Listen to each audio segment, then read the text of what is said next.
खंड टू प्रतिलेखन संख्या 3। आइए आज हम अपने विचारों को उस दिन तक ले जाएं जब हमने गणराज्य की घोषणा की थी। अपनी विकास की योजनाओं के संबंध में हमने वास्तव में काफ़ी प्रगति की है, परंतु क्या हम भारत के सब नागरिकों को दरिद्रता, अभाव यथा कष्ट से मुक्त करा पाए हैं? प्रकृति की शक्तियों को अपने अधीन करने और जनता के कल्याण के लिए उन्हें नियंत्रण में लाने की दिशा में भी हम आगे बढ़े हैं, किंतु हम यह नहीं भूल सकते कि कुछ महीने ही हुए हमें भारत के उत्तर पूर्वी प्रदेशों में भयानक बाढ़ का सामना करना पड़ा था, जिसके कारण यातायात के साधन छिन्न भिन्न हो गए और वहाँ की जनता को भारी हानि उठानी पड़ी।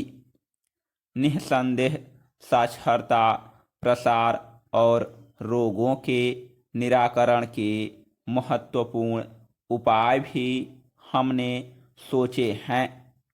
यद्यपि अभी भी देश के बहुत से भागों में निरक्षरता और बीमारी पर्याप्त मात्रा में दिखाई देती है।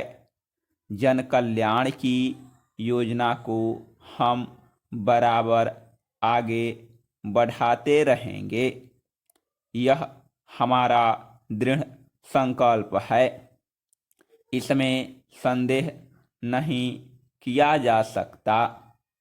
इन योजनाओं के पूरे होने के संबंध में जो प्रयास अब तक किया गया है, उससे भी हमें असंतुष्ट नहीं होना चाहिए। फिर भी जो कुछ अब तक किया जा सका है, यदि वह बहुत चमत्कारी नहीं दिखता, तो उसका कारण यह है कि अभी निर्माण कार्य जारी है और समाप्त नहीं हुआ है। राष्ट्र के निर्माण में समय की आवश्यकता होती है। आज हमारा गणराज्य दिवस है और भारत जैसे प्राचीन राष्ट्र के इतिहास में 5-7 वर्ष की अवधि एक स्वल्पकाल है। आइए अब हम विगत वर्ष की घटनाओं पर नज़र डालें और यह देखें कि विकास के कार्यों और निर्माण योजनाओं की दिशा में कहाँ हम तक आगे बढ़ सके हैं।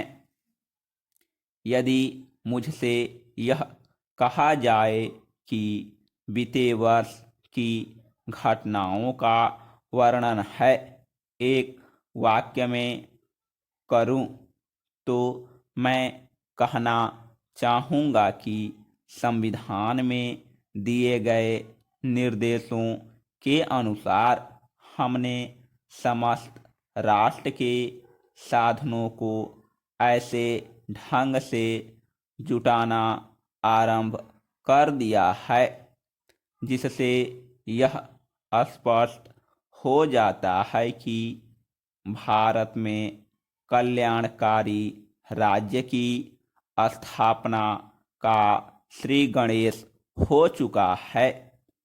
पिछले वर्षों में हमने जो संकल्प और दावे किए थे अब वे मूर्तिमान होने लगे हैं। इसलिए अब यह समझना कठिन नहीं है कि राष्ट्र किधर जा रहा है और आगामी 10 या 15 वर्ष में हम किस स्थिति में होंगे। महान नदी घाटी योजनाओं पर कार्य बराबर जारी है। इनमें से एक योजना भाखड़ा नंगल योजना से बहुमूल्य पानी और बिजली पंजाब पेप्सू तथा राजस्थान के भागों को मिलने भी लग गई है। दामोदर घाटी योजना से कुछ समय हुआ बिजली प्राप्त होने लगी थी और हीराकुंड चंबल तथा दूसरी महान योजनाओं की भांति यह योजना भी यथेष्ट रूप से आगे बढ़ रही है। भाखड़ा नंगल योजना का प्रथम चरण समाप्त होने से अब यह स्पष्ट है कि इन महान योजनाओं के द्वारा देश में कितने महत्वपूर्ण परिवर्तन हो जाएंगे।